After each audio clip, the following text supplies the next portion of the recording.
Hey y'all, and happy fall. Although it didn't really feel too much like fall yet in North Carolina, it was 80 degrees here today where I'm at.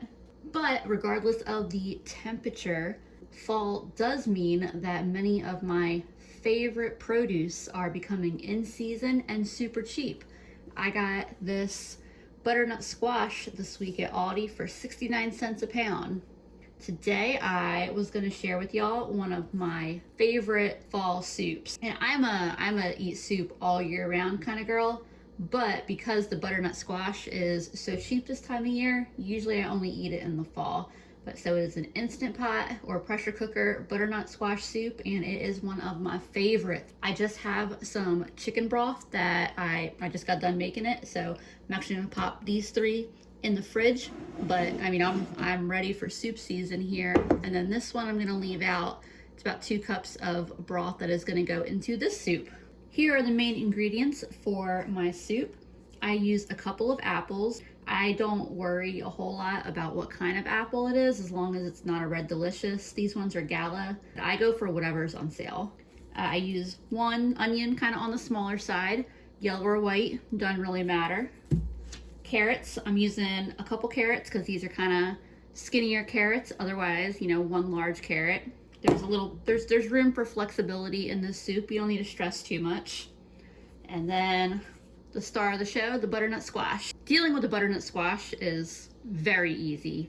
I know the first time I picked one of these up, I had no idea what I was supposed to do with it, but it's easy. I'm just gonna cut the end.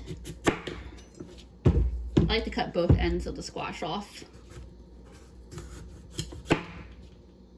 Yeah, close enough. Then we switch to potato peeler. And you're just gonna use the potato peeler to peel the skin of the squash.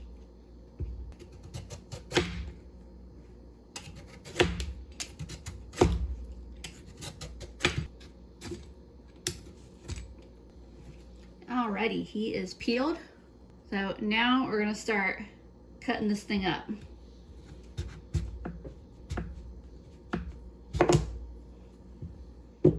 So they're really not too bad to cut up. You see the top half here, the skinnier end, it is solid edible squash. When you get to the bottom hunk here, you'll see he's full of seeds. It's very similar to a pumpkin, and all of this just spoons really easily out.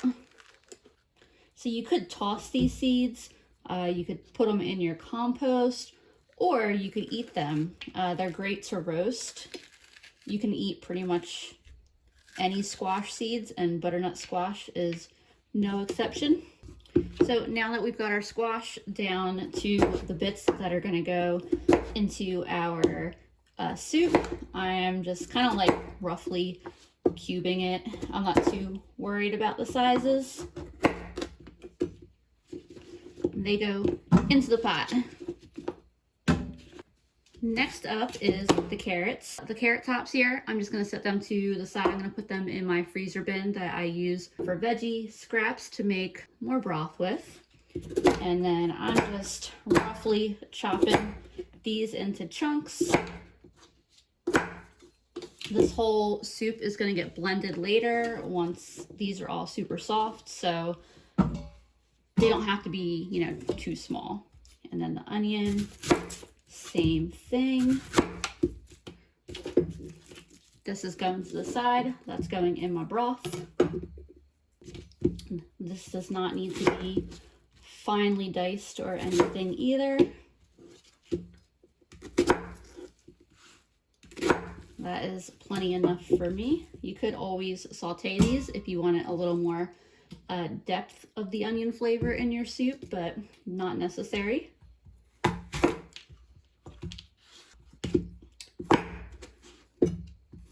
Same story with the apples, just, leaving the core out. These I will probably eat most of the core. Did you know that you can actually eat apple cores? When I go hiking or backpacking and I take apples, I just eat everything except for the seeds and the stem.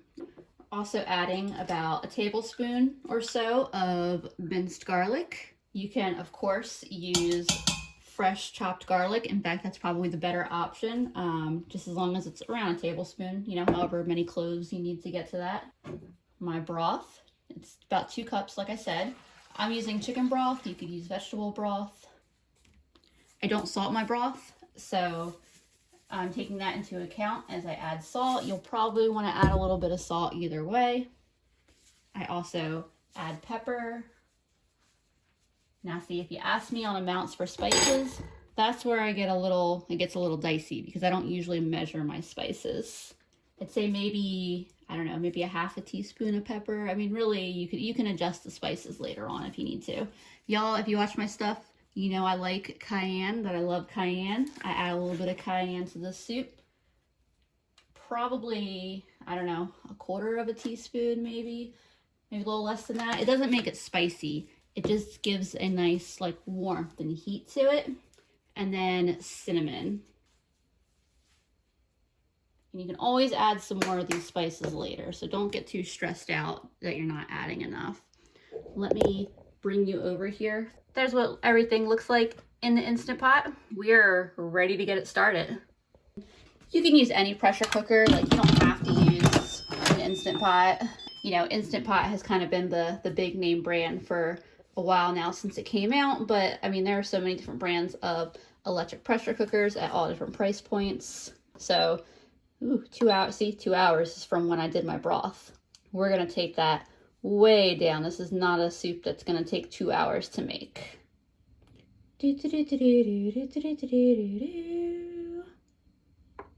we go. 10 minutes is what this will take. So 10 minutes, and then it's gonna be an immediate quick pressure release. Alrighty, so I just pulled my insert out of the Instant Pot. I may or may not have gotten a little bit distracted and left it for a few minutes longer than I meant to, but that's all right, no problem. If you have an immersion blender, you could go ahead and just blend this as is right in the insert. I do not have an immersion blender, so I'm going to use a traditional blender. If you do use a blender, just make sure that you're careful with the steam. My blender, you know, the steam isn't an issue. It'll handle that. Some blenders will kind of like, you know, explode a little bit if you put something hot in it. So just be careful. I'm going to do this in a couple batches because I know from experience that it will not all fit in one batch.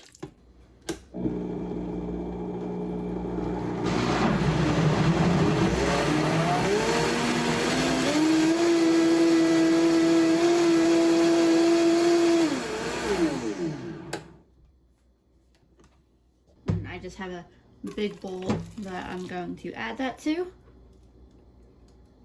I'm gonna blend the other half real quick and add that as well. There's the rest of that. Definitely makes quite a bit of soup. Now I'm adding a half a cup. I'm adding half and half. Ideally, honestly, I wanted to add heavy cream, but the grocery store didn't have any. So I'm using half and half, and it'll be okay. You could also do coconut milk if you wanted to keep it vegan. You know, use the vegetable broth and coconut milk, and you'd be good to go. Stir that half and half in there.